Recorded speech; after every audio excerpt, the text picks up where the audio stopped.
Hello there, this is Farm Kenya Show right here on KTN, and today we are in Kiambu County. We'll be speaking about algae farming. We'll be looking at the how-tos from the start to the end. Remember, every Tuesday we look at the process, the whole process, from the seed to the plate. But today we'll be looking at the whole process of algae and how you as a farmer can use it as biofertilizer in your farm. My name is Kelvin Nyakundi. Let's get right into it.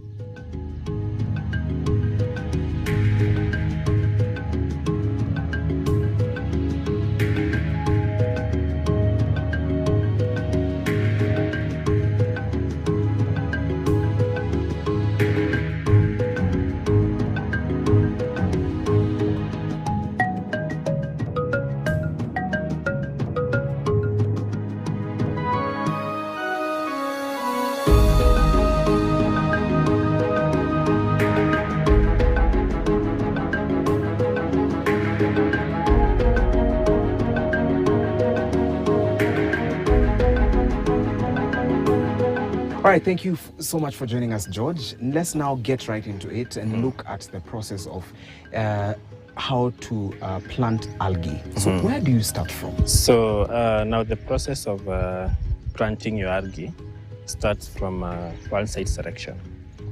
We need to select where we are going to plant it. That is in terms of making sure that the gradient is okay, not a very slopey area, because now we don't want to do a lot of work in terms of the pond preparation. So we select a flat area. Then now from there we do a pond, a very shallow pond. Because now our ponds that we have designed for the algae production, we have gone specifically into 30 centimeters deep, 1 foot, just 1 foot. So once we do that, now we do the liner bit, the dam liner. And now our pond is ready now for preparation and planting. So we start from there. Also, we can look in terms of there are different types of algae that require some shade. Others will do just okay in any area. So site selection is very key, depending on the type of algae. Yeah. All right. Yeah. Before you even move on, let me take you back a bit. Yeah. You've spoken about site selection, and you've also spoken about planting it in a pond. Yeah. So what happens if someone just has maybe a trough at home? They don't have the space of building a pond. How does that work? And also, is there a specific area that you need to look at? Maybe if in your garden or in your shamba at home, there's a specific corner that you need to put that pond in if you need to build. So now we are not confined into coming up with a pond, because we look at a farmer may have different items. Right now in our case, when I was starting, I didn't start with a pond. So I just started with an old tank that was now not in use. So now I started from there. So a farmer can use any other container, not necessarily a pond. We can use a basin, we can use a drum, a plastic drum, we can use a bathtub. So all these different items can be used for azora production. Even a farmer can use an earthen pond. You may have somewhere in your farm where there is too much water. You can make a pond there, just an earthen one. So there are so many different things that you can start with. Then now, in terms of positioning back at home, we look at a place where maybe if you are keeping chicken, they won't go to eat there directly, or they are confined from getting there. That is one. We look at a shade. If you are producing it in a very hot area, you need a shade. Not necessarily 100%, but a shade that will cover it for some few hours during the day. It can be from trees, you can do a shade net. So all these things we have to look into when we are doing now site selection and pond setup. Okay. Yeah. All right. Now let's move on and look at the types of algae that you might have. Is it one species or do you have different? And if it's different, are they grown the same way or there's a difference in that? So we are growing different types. because we have been growing duckweed, we have been growing azora, we have been growing urfia. There is some time I have had water cabbage. So they are all grown almost on the same conditions. But when it comes to something like azora, it requires a little more care as compared to the other three. Okay. So in terms of the pond setup, the feeding, the planting, we do the same. Okay. For the four. All right. But now when it comes to for the azora, they need more shade than the duckweed and the water cabbage and the like. So azora needs some more care. Yeah. All right. And when we speak about care, you can expound a bit. Yeah. When it comes to how the care is. You know, someone might think, okay, it's on top of a pond. So how do you take care of it? So now when we talk about care, we are looking at one, from the feeding. What do we use to feed as nutrients? Because now for the azora, it's a little bit delicate in terms of the nutrients we feed it. So if we use a lot of nitrogen, if we use manure which is high in ammonia, or the pH is a bit acidic, it dies off. So for the azora, we have to look at that in terms of the manure or the nutrients that we put in. Second, we have to look at the issue of shade. So azora does not really do very well in open sun, because we find that it grows, but it tends to be brown. So we have to make sure that the sun that is accessing the azora pond, it's not 100%. So at times we do a shade net about 35 or 50%. So as we can give those conditions. But now for the others, we use the manure. We are not so much keen, but we have to make sure that the manure is well composted. That is one. The other thing, we do not really need to put up a shade for the duckweed and even for the water cabbage. Okay. Yeah. All right. And now, before you even move on, also, you've spoken about seeds, right? Yeah. So where do you source your seeds? And what is the process of looking for the seeds? Because someone might be asking, okay, so where are these seeds sold? Where can we get them? Yeah. And what criteria can I use to know a seed that is going to be healthy at the end of the day and a seed that is not going to be healthy? So now when we look at the seeds that we use, like here I have some duckweed with me. So the duckweed is one of the types of algae. Okay. And the duckweed that we have here, this is the same thing that we use as seeds for propagation. Okay. So these types of algae do not really produce seeds. Okay. So when it comes to growing them, we need to plant the same plant. So it multiplies vegetatively. So once we introduce like this amount in a pond, we give it time, it will grow, it will regenerate. After a few days, it will be ready to start harvesting. So that is one when we look at the seeds that we are getting. Then the other thing that we look into when we are trying to select the seeds, we need to look at how healthy are they. Not to get, like for example, if we get something like azora, for example, because it's one of the types which is a bit delicate, we look at the azora that you get to plant should be green, or it should be healthy. It should not have very long roots, because if you buy azora which is black or brown, that one is almost dying. So the chances of it growing once we introduce it in a new pond, they are slightly low. So we need to look at get quality azora or duckweed or urfia for growth. Okay. Yeah. All right. Yeah. And now let's move to the water. What kind of water do you use? Do you use tap water, rainwater? Yes. So now, like in my case here, considering that I'm in the farm, I have an advantage of having quality water. That is water that is not treated. So when we are using or when we are growing duckweed or azora, it's very important to look at the type of water that we are using. So if we use tap water, most likely it is chlorinated.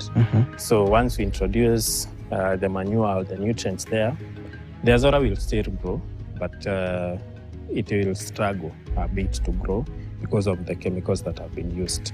So either rainwater is very good.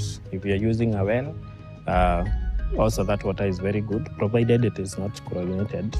The azora or duckweed will do good. Okay. Yeah. And tap water? So tap water also, so what we do, like if you're using tap water, because of the issue, you may not really know. Was it treated from where it is coming from? So what we do in such a case, at times we introduce or we set up our pond, we put the water first, we give it a few days, 3-5 days, for it to be in the open. Because now once we expose it that way, at least much of the chlorine will be absorbed by the sun. So at that point now you can use that. All right. Yeah. Okay. Let's move to temperature, pH, and even the sunlight that you've spoken about. Yeah. What is the ideal temperature that algae do well, and also the type of pH that they are in, and the exposure to sunlight as well? Yeah. Yes. So now when we look at the pH, mostly we look at from 6.5 to 8.5, around there. Okay. That is the best pH for them to grow. When we look at the sunlight, we'll say 50%, 30%, that is the best range in terms of the sun. So we are not doing 100% shade. So 100% shade also will have some effects on the growth. So that is in terms of the sun and the pH. Then now when we look now in terms of the nutrients uptake, we need to look also now that is the issue of the acidity. Because now a farmer may not really be able to tell. If I tell them to look at 6.5 to 8.5, maybe a common farmer will ask me, how will I know my manure? Yes. My manure is in that condition. We say that a farmer should not use raw manure. So raw manure is, for example, you are using cow manure direct from the shed. So that one is not ideal because it has that effect of the acidity due to the urine. So we use manure which is well composted, or we are using biogas, bioslurry. Also that one is very okay. Yeah. All right. Yeah. All right. Thank you for that. And now let's look at the nutrient balance, because you've spoken about manure. Yeah. You've spoken about how it needs to be and how a farmer can know the pH. Yeah. Yes. And from looking like this, you can't really. Yeah, you know. can't really. Yes. So when you come to the nutrient balance, how do you make sure that the nutrients are well balanced, and at the end of the day, you have algae that is healthy enough? So just to ensure that you have algae which is rich in nutrients is how we feed it. Now, like for example, when we are planting it, we do measure the amount of manure that we are using in each pond, depending on the square meters. So per square meter, we use half a bucket or 25 kgs, 5 kgs. So if we get the 5 kgs per square meter, we are sure that algae will grow to the required conditions and nutrients uptake. Then we can't leave it now like that for the next many months. We have to make sure that after each and every month, we replenish the nutrients. So when we replenish the nutrients by either changing the manure that we had used, or we come in with a plant tea, we call it plant tea. We just select some plants here on the farm, we ferment them, we get that extract. Then now we use it as nutrients for the algae. So that is once every month, we have to make sure that we replenish the nutrients. Yeah. Okay. Yeah. And when it comes to changing, when you are changing to replenish, is there a process that someone might miss and you find that you've spoiled the whole process that was going on, or maybe you over replenish, you put a lot of manure, or you put a foreign substance that is not going to really help? How does that come about, or if you've experienced that? So yeah, at times, because at times I have used cow manure, then I observed that instead of my azora growing, it started dying. So that was an issue of now what I'm mentioning about where composted manure. So I had not really composted it, so that was the issue. Then also at times using too much bioslurry.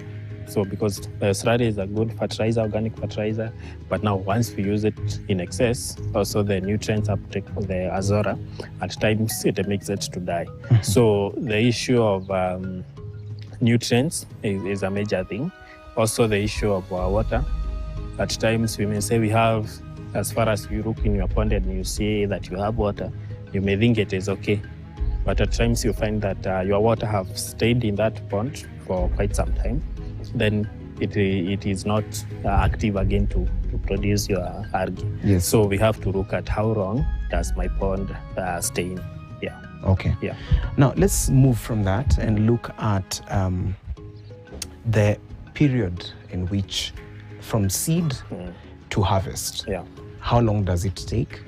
And what is it that a farmer needs to look at when it comes to harvesting and the whole process from the seed to harvest? So now from the seed to harvest, the timelines are majorly between 3 weeks to 4 weeks, depending on the type of algae you are growing. And then also on the other part, the nutrients. The other thing, the pond size and the amount you started with, because we do a lot of calculations around them. So if you feed your pond, growth rate will be lower. And also if you stock your pond in terms of how much did I start with, also that has an effect.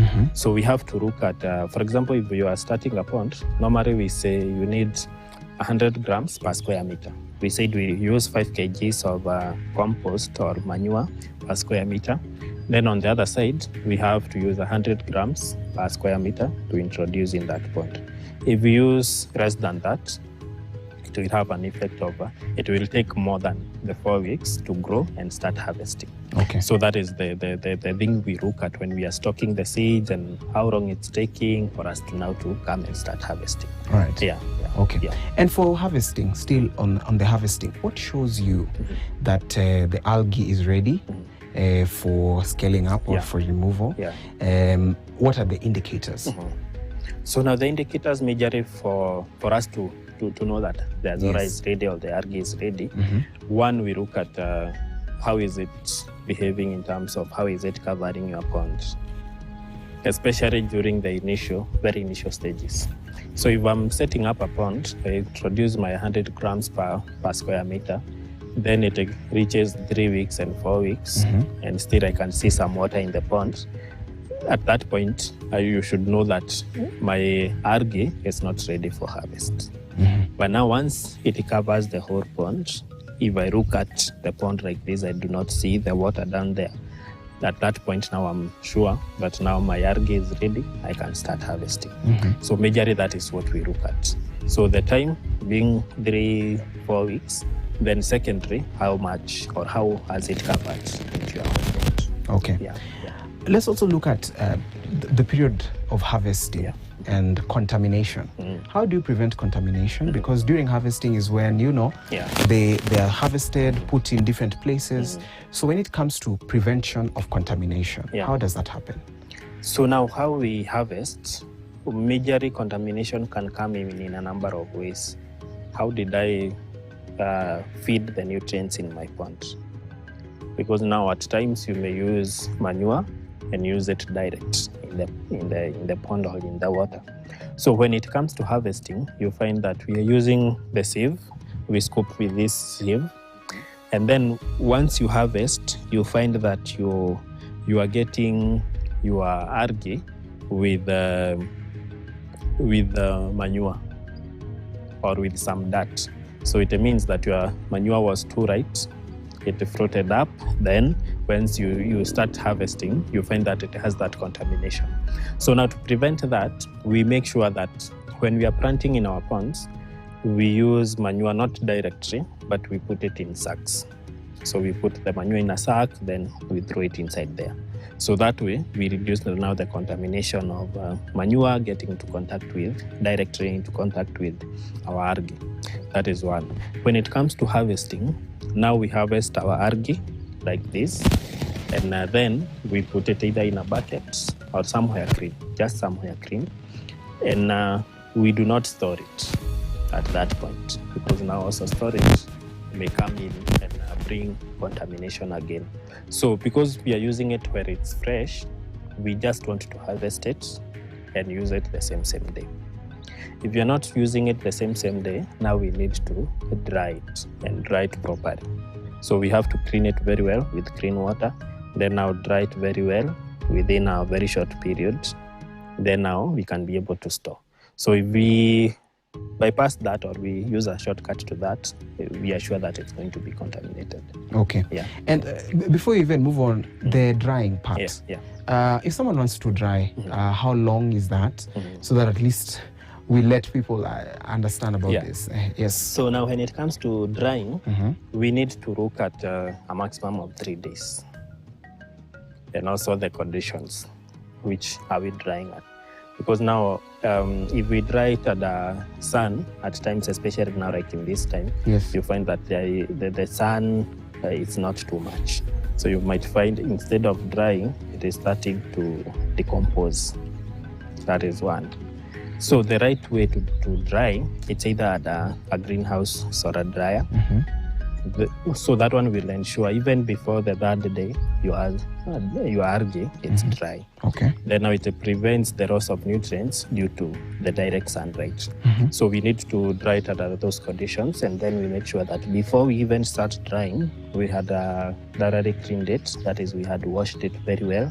Then now we introduce it into the dryer. Okay. Yeah. So, for example, let's say someone doesn't have access to the solar, the one that you've said. Yeah. If someone doesn't have access to that, what are other ways of drying? Yes. So now the other ways is either you have to make sure that you look for an option. Don't do it at the direct sunlight. At times we say drying at a shade, that is either inside a room that either has iron sheets or something of the sort.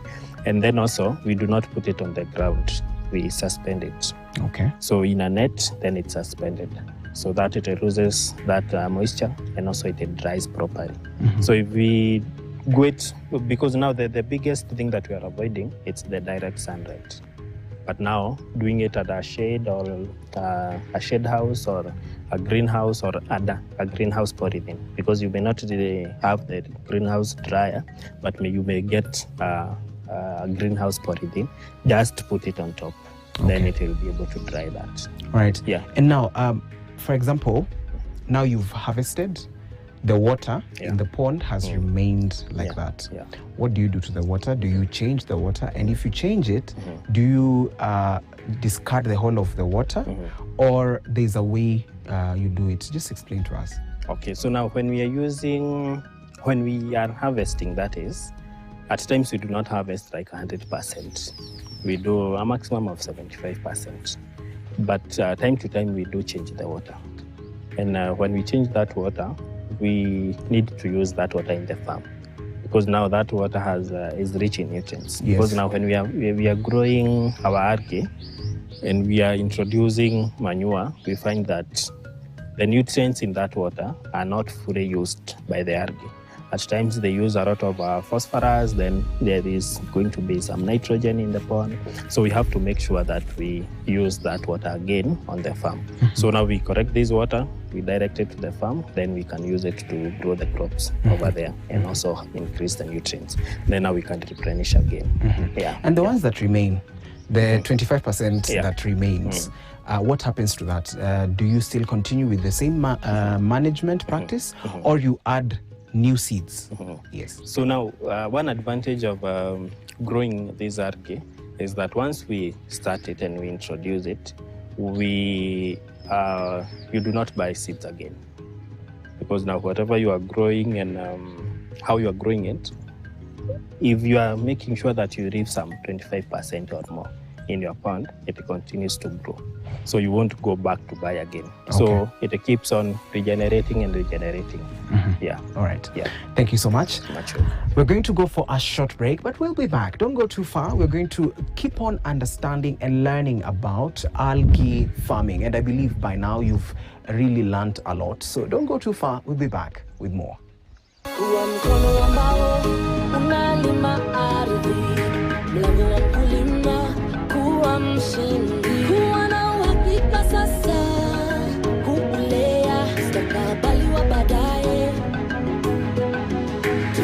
Kazi pamoja na tukue pamoja kuimarisha Kenya ni jukumu la Kenya. Makofi ya the world champion baby. Na hii ni makofi ya Morphix, which absorbs the liquid 3 times faster na haiwezi leak even in 50 different movements. Renewed Morphix, ultimate quality. We value your feedback and welcome your comments, queries, and complaints regarding our content. You can get in touch with us via SMS on 22151, call 0719 012 111 or 0732 142 000 or email feedback@standardmedia.co.ke. Our PO Box number is 30080-00100 Nairobi, or deliver to our offices at Standard Group Center, Mombasa Road, Nairobi.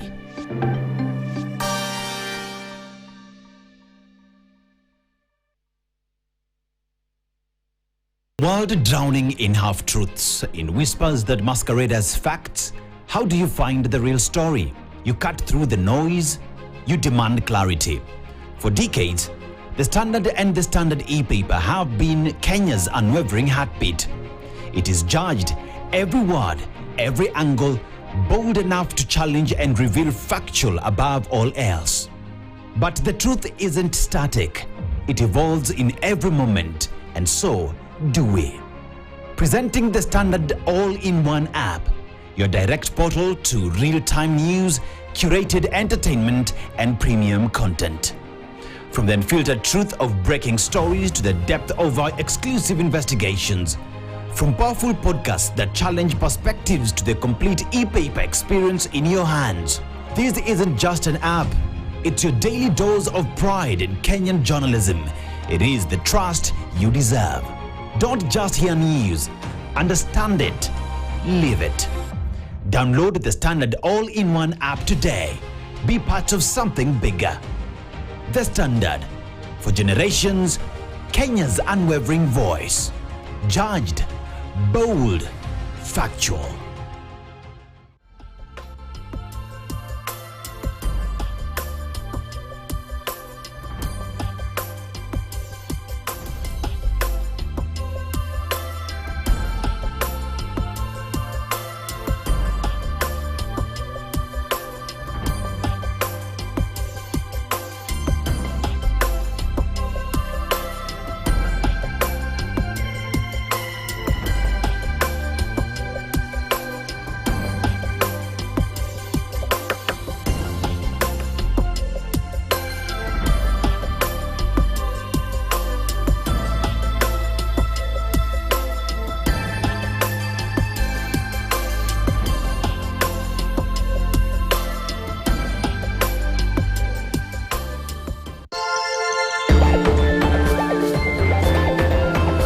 From 22 years mpaka now sasa niko 35.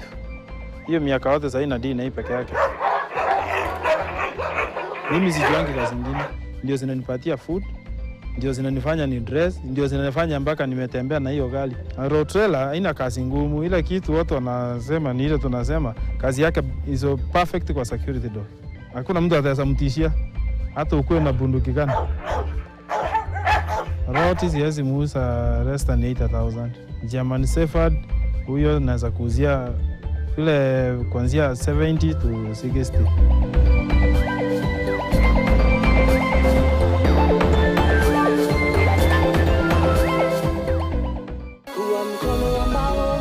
Unalima ardhi, mlango wa kulima kuwa mshindi.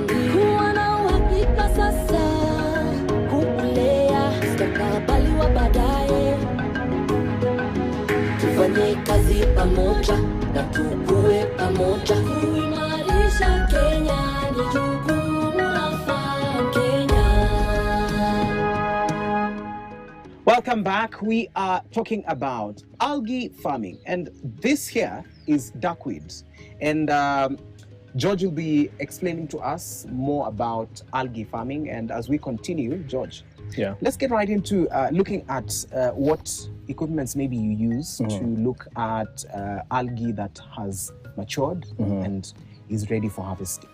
Yes. So now majorly looking at the algae which have matured, we use this sieve. Basically, this is a sieve that we have just fabricated in a way. It's the normal cheapo sieve. Yes. Then now we have just installed the mesh or the net to make sure that once we scoop out, we are able to scoop out everything. So that is normally the tool that we use. The others are just a matter of observation, looking at how is it performing, has it covered. So majorly that is what we do. Okay. Yeah. And before we went for break, we were speaking about the contamination that usually happens. How often is a farmer supposed to be checking to see if the algae are doing well, if they are growing at the right pace, and there's not contamination that has happened? So now, in terms of observation or management, or basically scouting, a farmer needs to be observing the algae like on a daily basis, because now you find that azora or duckweed or any other algae normally grows on a daily basis. So you at times, for example, you may leave your algae not fully covered. You leave it for a week or 2 weeks. By the time you are coming back, some of it already is going bad because you left it for too long without harvesting. Then it's already spoiling. So we need to keep that observation. And if you stay for too long, give it a period of like 3 days. Okay. Yeah. And what additives do you put to improve the growth? Like the fertilizer that you use, do you use chemical or organic? And what would you advise a farmer to use?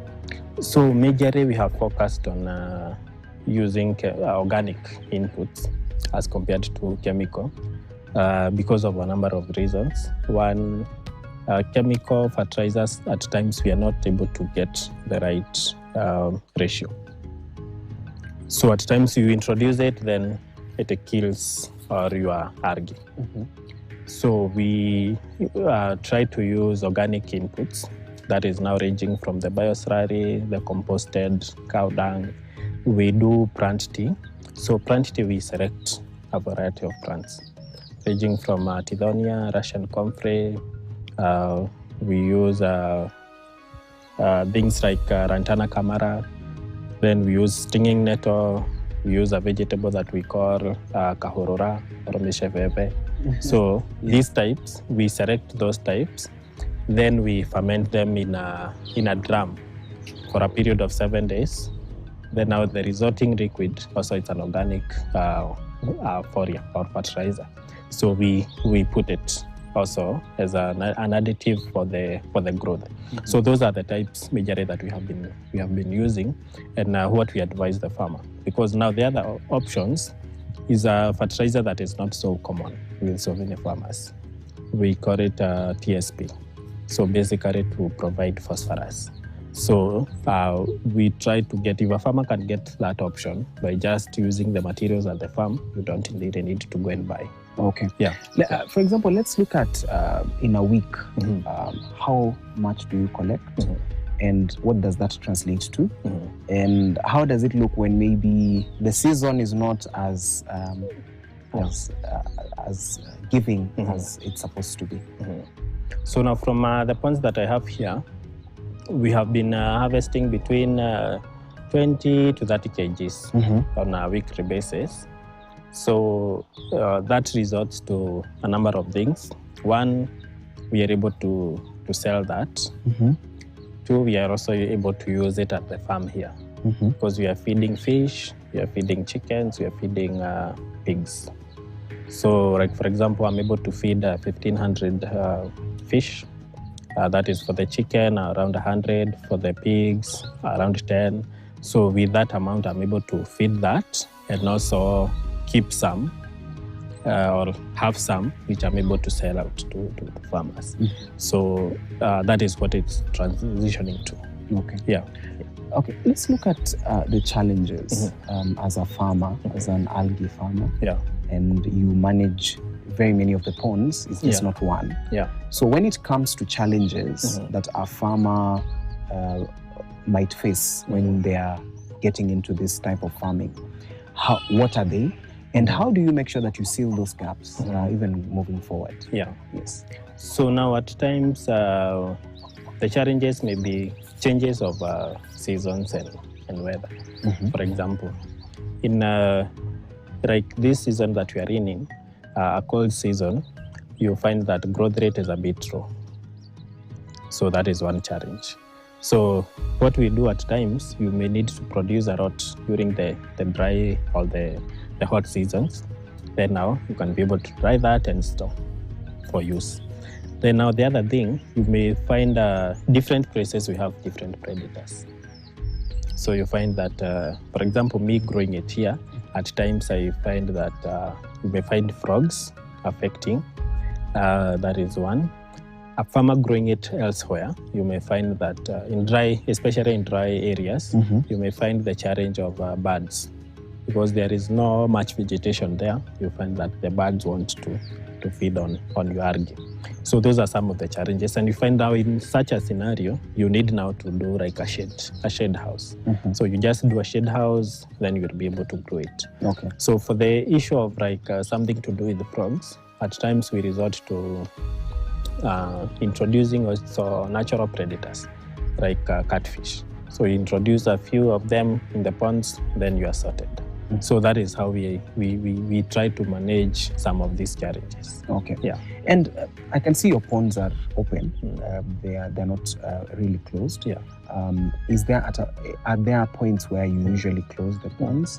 And if they are open, what mechanisms are you using to make sure that at least they don't get contaminated by maybe different chemicals that are in the surrounding? If someone is planting maybe different vegetables on the side. Yeah. Yes. So now one advantage that we have here, so this farm we are into so much of organic farming. So the issue of chemicals is not really a challenge. But now when we look at in case someone puts in any chemical, you find that you will just not. Because now you are Azora or you are any type of algae, will just die off. So that is a challenge. But now when we look at times we do cover the ponds, especially the ones that we grow Azora because of the issue of the too much sun. So we try to cover that so that we provide the required conditions. So that is the only time that we are currently covering, because normally the ponds that we are using, they are very shallow. So they are not really even a risk. So just about 20 centimeter depth in terms of water. So you'll find that it's not a threat when we have it even at your homes. Yeah. Right. And now let's look at the market, because I believe the way you have very many ponds, you're using the algae, and you might be selling the algae. So if you're selling the algae, how does the market look? And how does that type of farming translate in this country? Because, you know, Kenya, people are used to different kinds of farming that we know, maize farming, tea, avocado, but we don't usually look at the algae. So how does that market look from your perspective? So now from my perspective, I feel that it's a pretty young venture to most of the farmers around Kenya. Because personally I have done it now for around 7 years. And what I've been doing, it's just selling the propagation material to farmers who want to start, who are starting, or who are restocking. So that is what I've been doing. And it's been a good one for that. But now what we are looking at is also producing in large so that we can now be able to go into the value-addition bit, where we can be able to dry it, process it, and even incorporate it into the feeds. Okay. Yeah. Now that you've brought in feeds, Yeah. This algae, what plants are we looking at that can really, or crops that can really do well with this? Because someone might be at home and saying, okay, do they really help in plant growth? So you can give us the list of maybe the crops that you've used this on, and also the feeds on animal feeds. Okay. So now in terms of using it now on the other side, we can use it as feed to the livestock, and even incorporate it with the other commercial feeds. And also we are looking now on the side of producing it, then incorporating it into other materials that we use on the farm as a fertilizer. So in what we have tried to use and see the results, it has been the part of vegetables, because majorly here we are doing a lot of vegetables, the indigenous, that is the amaranth, the nightshade, African nightshade. So these different varieties of vegetables are doing well, or the production is a bit better when we incorporate the algae. And when you're introducing it into the animal feeds, do you dry or you just put it into the animal feeds the way they are? Yes.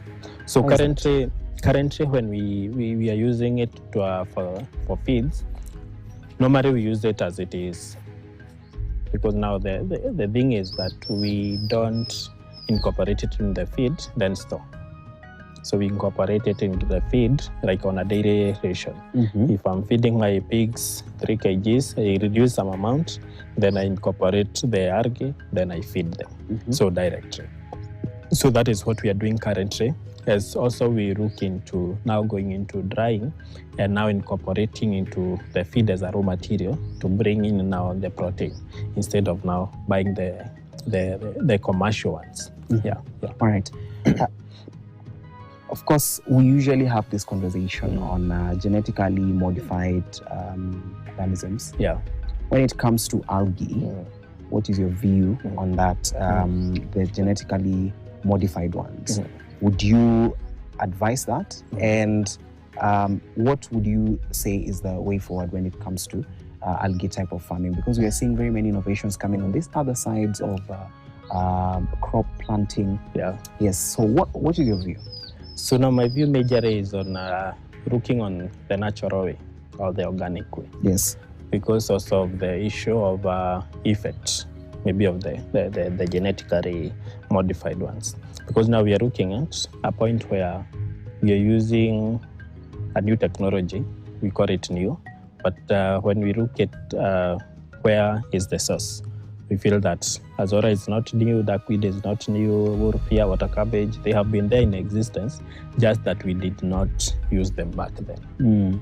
So it's an issue of looking at this item, what is the benefit, how can we now commercialize it, how can we use it, other than just developing others genetically.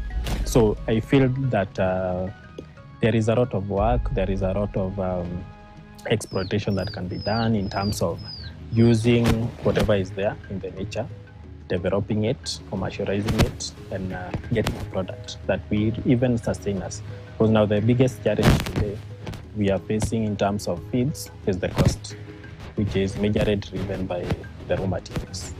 So this is something that we can develop to be a good raw material. And on value addition, Yeah. basically, especially when you talk about value addition, you're speaking about adding value to the crop. True. So what sort of types of value addition can we do to the algae type of plant? So now when we look at the algae, even what I did mention maybe back then was that there was we couldn't use it majorly as a fertilizer even back then. But now, because of the growth of the information and all that, you find that today we can get a product, seaweed fertilizer, liquid fertilizer, an extract just from the algae, the different algae. So you find that it's all about the growth, the advancements that we have around this area.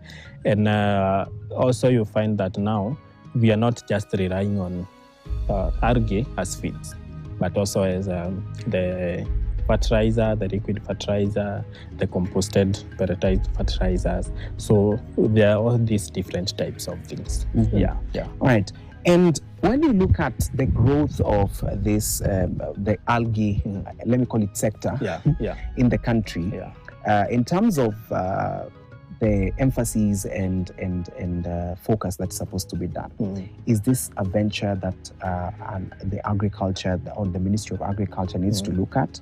And if it's that, what are some of the advantages that you've seen when you've used algae on the farm, on crops? So it's I feel it's a sector that needs a lot of emphasis and also growth. And I appreciate that if you look at different counties, because now the thing with agriculture, when it got devolved, you find that now it's the issue of the counties majorly.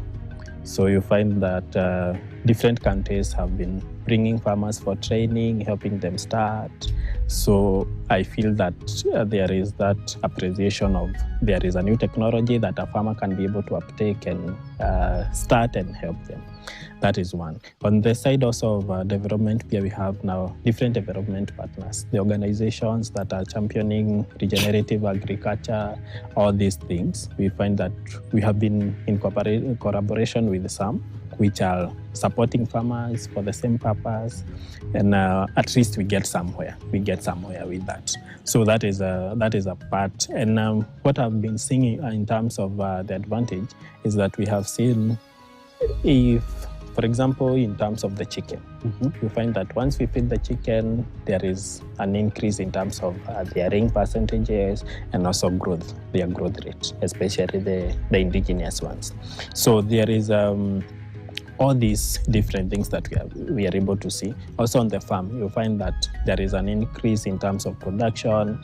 The soil tends to get to be better as compared to just using the fertilizers.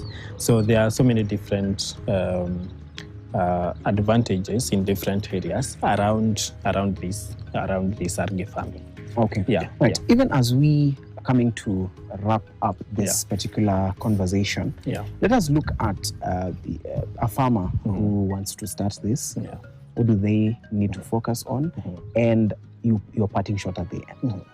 So I think when a farmer is interested in starting this, first they need to look and get the right information. First, source the information. Even before you do your pond and constructing and buying, get the right information. How do I grow it? What are the do's? What are the don'ts around this area? Where do I get the right seeds? So get that information first. Then now from there, you can now take the steps of investing and starting this up.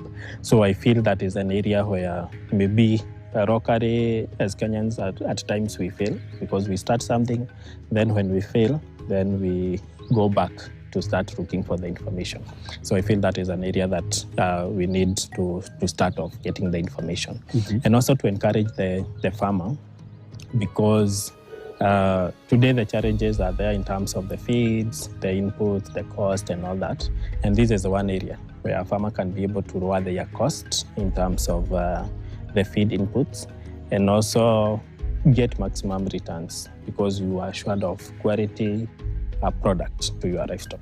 All right, thank you so much for joining us on Farm Kenya. Much welcome. There you have it from George himself speaking to us about algae farming. I believe you've learned a lot. I myself I've learned a lot today about algae and what it can do to your plants in order for you to get a better yield at the end of the day. My name is Kelvin Nyakundi, and this is Farm Kenya right here on KTN. Remember, every Tuesday we take you to the farm from the seed to the final product, that is the harvest. Let's meet next time right here on KTN. And thanks to my crew, the cameraman, and my wonderful producer.